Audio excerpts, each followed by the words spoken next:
প্রতিদিন দই চিরা খাওয়া হয় প্রতি বছর। আমার নাতিনো লইয়া খাইতাম দই চিরা। এক নাতিনে স্নান করিয়া ঠাকুর দিতরা, ছোট বউ গেছেন স্নানো, আমি তাদের দিয়া কালকে আনলো আমার ছেলে 1 কেজি দই, বড় ছেলে 1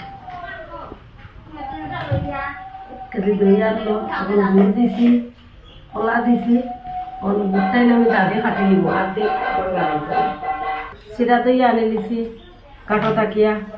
এখন আমি গুড়টাই খাটবো, খাটিয়া না দিলে ইটেন মারতে পারতাম না। আমার সব আমি চাই আলগা আলগা করে দিলেই তো নাতির সব প্রিয় করি না, একখানোটা মা মাখিয়া দিলাম।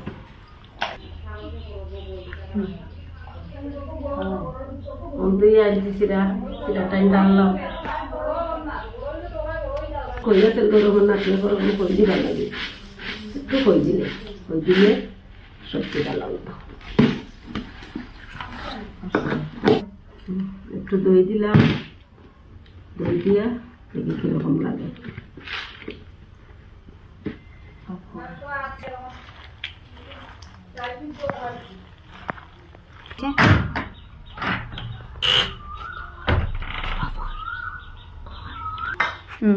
আমরা ঠাকুরও তো হয়ে গেছে, তখন বুক ছুটা নিয়ে গেছে, তখন আমরা সবাই মিলিয়া বউ নাতিনের সাথে সবাই মিলিয়া খাই দিব ঠাকুর দিয়া এনে ওটাই বাটলেও এটা দিয়েছি না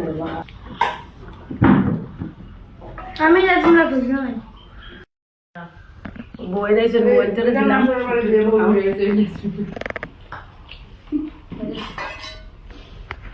কায়ন ববিতে রাখি নিচ্ছি খাই লাইগুলো খুব ধরেছে।